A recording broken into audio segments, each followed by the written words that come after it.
Hi guys, my name's Abby and you're welcome to my corner. Alright, so this channel is by popular demand. Trust me when I say by popular demand, it is by popular demand.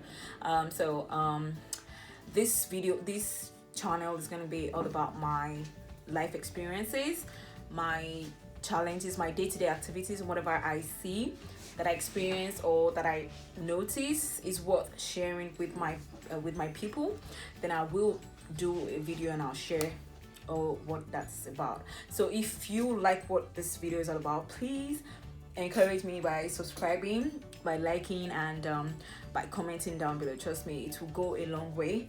I'm gonna answer whatever questions or whatever suggestions that you all make. So let's just get right through to it. So this first one is just going to be about my personal challenges. I know I might not be able to cover everything in just one video, so I'm just going to take it step by step. So my personal challenges in relocating to another country. Okay, so I'm in Australia right now. So I've lived basically all my life in Nigeria. You know, when you say, of course, I'm young and I grew up in Nigeria, so let me not sound like one OD. So I've lived basically all my most part of my life as of this moment. I've lived it in Nigeria, and then so deciding to actually relocate was a lot of effort, especially when I wasn't doing bad in Nigeria. I considered myself as one of the lucky Nigerian youths when I was back in Nigeria. So I mean, deciding to relocate was a struggle for me, you know. So I mean, before now, I used to see my friends, my uncles and aunts or whatnot that I've traveled before now.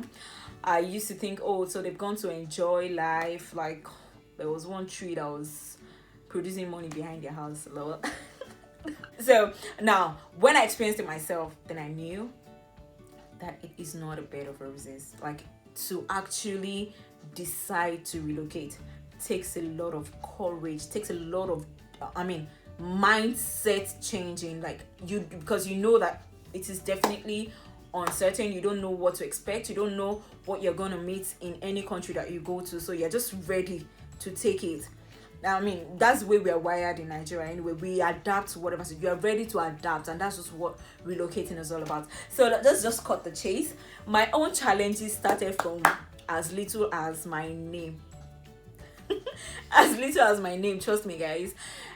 When I got here, I've had a challenge of what name to actually be. So mine was just a lot different, you know. So when I got here, first of all, so I used to be home and all of that. So the little times that I went out and I had to introduce myself. So the first place that I went to, I introduced myself as Abimbola, which is my name, my native. It's not so native in Nigeria, you know. It's just a normal Yoruba name.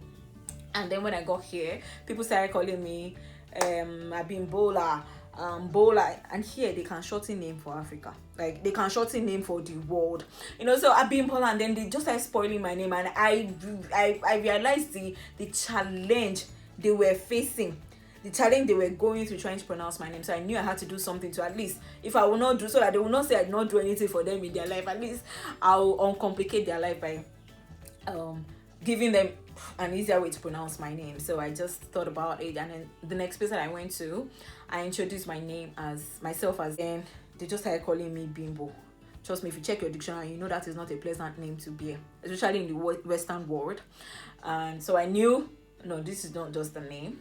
So the next place that I went to, this was a church, and then I knew, okay, so let me just introduce myself as English name, and just, you know, because I didn't want to, let go of my first name. Abimbola has always been my first name, and I've always introduced myself. I've always been known as Abimbola or Bimbo or something. So in this church, and I said, what's your name? Jonas for dinner. What's your name? I said, okay, so my name is Justina. And then I was wondering, oh, you're Catholic. I'm like, okay, so that one is Catholic again. Okay, so maybe that's not the name that I was destined to be here. The next place that I went to, I introduced myself as Tina, and then the people that were bearing Tina were like 2 million. You know, I said Tina A, Tina B, Tina just comes. I just could not deal. So I mean, as life went on, I applied to a number of places, and then sometimes someone just called me up and said, "Hi, Abby, You know, remember I told you they can shorten for the word here. They can shorten anything. I said, hi Abby, would you like to discuss about? So I just knew, okay, so that's my cue. So maybe Abby is the name. So I just realized, okay, Abby's probably more convenient for them. It's not getting rid of my first name.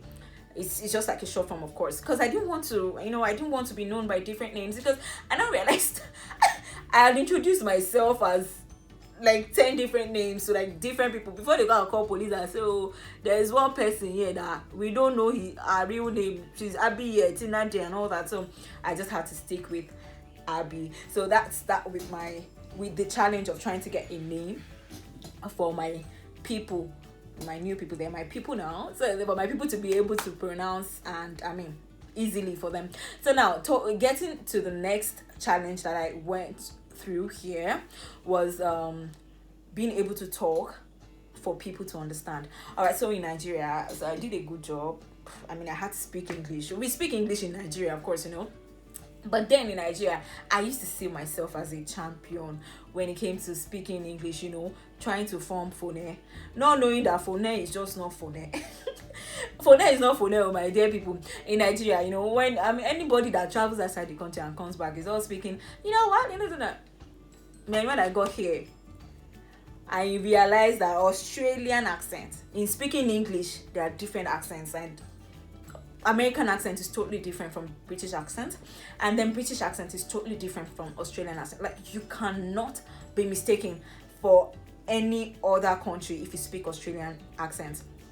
So now, talking for them to be able to understand me was a lot of challenge for me, because the way they pronounce words here are totally different. Most of their words, the pronunciation are totally different from other countries like America and the UK. So so in Nigeria, when I used to work in customer service, so I was obligated to actually speak phone. You know my people now, you know what we call phone. So when we do so say you're welcome, how can I help you, and all that. Maybe when I got here, all the pardons that I've received here, it is more than my age. So every time I talk, they're like, pardon. I just knew I had to do something, because the way they pronounce their words here are totally different. So that's besides the challenge of actually trying to understand them. Of course, now as Nigerians, we have been trained to adapt. To anything. We can listen, we can be good listeners if we want to listen, if we want to be. So, but that's by the way. But then trying to speak for them to understand was a lot of challenge for me, which I think is not a day's job. Gradually, I know that I'm getting better. So you can see feel some of my American phone. It has been for long. I cannot just take it away suddenly. So talking for them to understand me was another challenge that I've experienced here. Now that's just a few of the things that I've experienced here. That's just a tip of the iceberg. Now, if you like what my channel is all about, if you would like to see my face more often, if you like to hear more about my challenges, my personal challenges, my experiences, then please like, comment, and subscribe to my channel. Trust me, you will not regret it, and you're gonna enjoy every bit of it. Whatever that I feel like is worth sharing, then I will share.